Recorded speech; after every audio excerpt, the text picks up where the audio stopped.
Hey, I'm Guy. That's John. Yes, it is. Check out the YouTube page, subscribe, leave comments. Also, check out our podcast below in the description. And American-Giant.com. Use the promo code HAM. Get your American-made, high-quality, last-for-years gear, baby, like the classic hoodie right there. American-Giant.com, promo code HAM. All right, John, let's talk about the cornerbacks that the 49ers drafted. Ambry Thomas out of Michigan in the 3rd round. And in round 5, say it with me, Deommodore Lenoir. I think one of my favorite names in football the last several years. Great rhythm. Deommodore Lenoir. Deommodore Lenoir. Say it with me, everybody. This is also practice. Deommodore Lenoir. It's a tough one. What did Kyle say? They call him Demo? Demo. I'm telling you, Deommodore Lenoir is not that hard once you get the rhythm of it. Deommodore Lenoir. Greg Papa is going to say the R's in Deommodore Lenoir. That's not how Greg talks, but he's going to. Greg loves R's. Listen closely. Yeah. Greg loves R's. Maybe the best letter in the alphabet. Anyway, gotta make the team before you get your name said. That's true. I guess you got preseason. Both these guys, John, long-armed. Speaking of R's, both of them are like 6'3" wingspans, even though they're under 6 foot. Yeah, I saw Pete Carroll say something, and it reminded me of the Niners because I think it speaks to all these teams that run his defense, is we've had to be open-minded with corners. And ideally, when you ran Seattle's defense, you were always trying to get 6'2". You're basically just trying to get Richard Sherman. But if you look at the corner crop every year, there are going to be maybe 2 guys that are 6'1" or 6'2". And what if none of them you think are that good? Like this year was unique, like J.C. Horn, Surtain are taller guys. But it's not like the Niners are ever going to get one of those guys. And once you get to the 2nd, 3rd, 5th, 6th, there aren't just guys that are tall that can play. You know? They passed on both, John. That is true. Ambry Thomas, one thing that stands out to me about him, he didn't play this year. He opted out. But his testing numbers, which are a little skewed this year. I think we talked about Elijah Mitchell. It's all non-combine, right? It's at your individual pro day. And at pro days, you tend to be faster. You just do. It's not hand-timed. Or, I mean, it is hand-timed, not electronically timed like at the combine. His numbers, though, this guy's 4.37, 38 vert. Sometimes when a guy runs like a 4.38, but his vert's like 34, 35, you're like, well, is he cooking the books a little bit? Is he more like a 4.45 guy?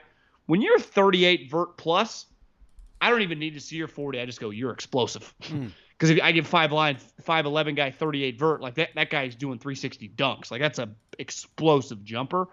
And he was their best, just reading about him, watching him a little bit. He's a physical corner, and he was their best DB a couple years ago.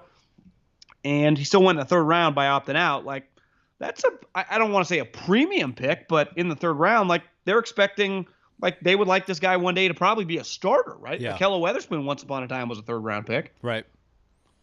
Yeah, I mean, I think if we go through some of their DBs over time, they've had 3rd round picks. I mean, we've talked about it with offensive line, we talk about it with running back. You definitely talk about it with corner. I think a position where they need depth.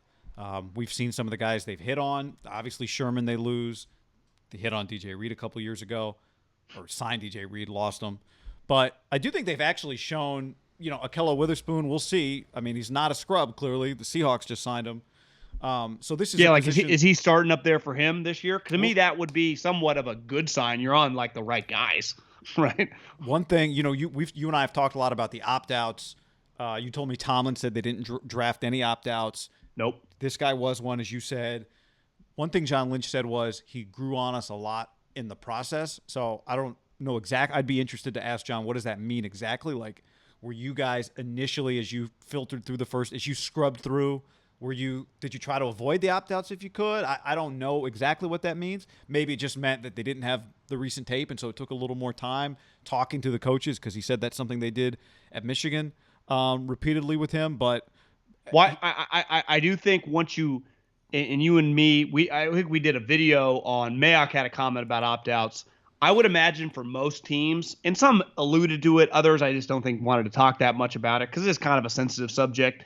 And for the Niners, like they related to the craziness of Corona because they literally got kicked out of their own county and had to move states. Yeah. Now, no other NFL team could relate to that, but I do think they're probably more understanding and just have probably more of an open mind, like the Pittsburgh or just some of these teams. They just naturally they would.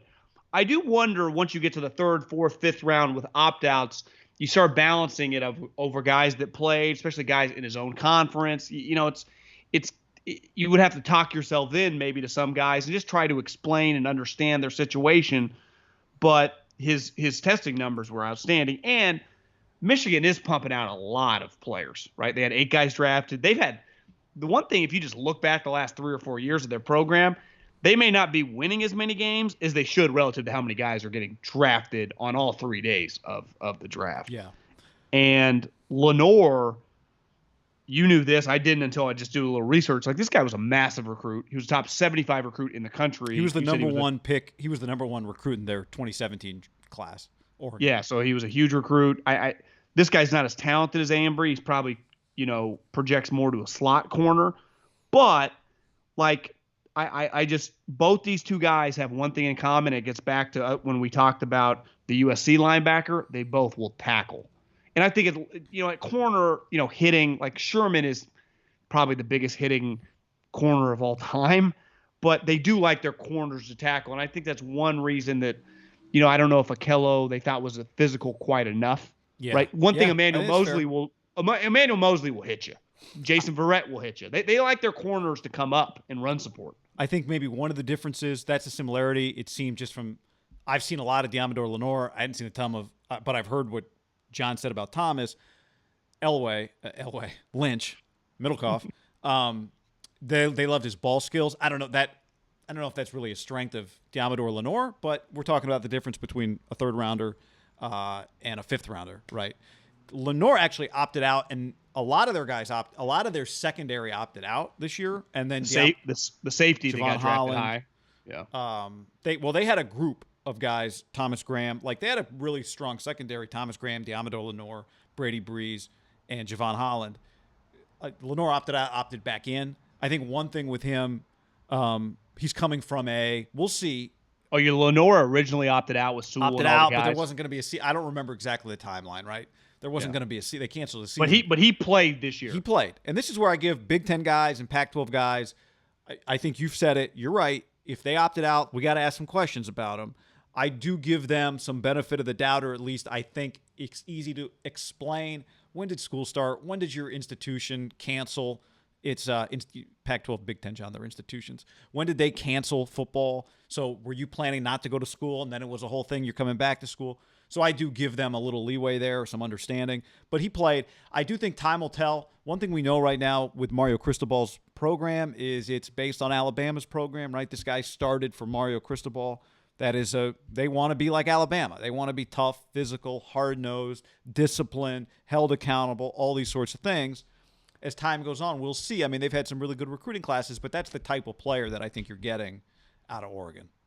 Those two conferences are institutions. The SEC. What are you guys? Oh, we're football schools. Yeah, that's right. We're football schools.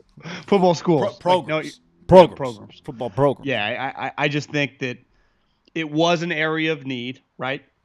Even though they did, I think Kyle one said reason he thinks they he can play inside and outside, by the way. But I'm just saying that they did re-sign. I know they let Sherman. I mean, technically, still could come back. Doubt it. But obviously, Akello left. They did re-sign Mosley. They did re-sign Verrett. They did re-sign K1. So now you get 2 more. You just have a lot of bodies there. And I'm a big believer in. I do think you can get by. Obviously, Sherman was an All-Pro corner the Super Bowl year. You'd rather have all pros than non-all pros, but I do think you get by with just functional guys if your front seven is really good. And the Niners front seven with Bosa coming back, Fred Warner, Armstead's just way better when he just has help. Like he just can't be your standout. But if he's right next to Bosa, I like Armstead a lot more. I think they do too. Yeah, Kinlaw getting better. Dominate with the front seven. Hint, do you know who did that once upon a time? Now, the Niners front seven right now is not as good as the Harbaugh front seven, but they never had great DBs. You just need DBs that will tackle, that will just really hit and just make some plays. You're going to get the modern day NFL, you're going to give up some plays. If your front seven and especially your defensive line's good, I do think you just need bodies back there, and they kind of ran out of bodies last year. Yeah.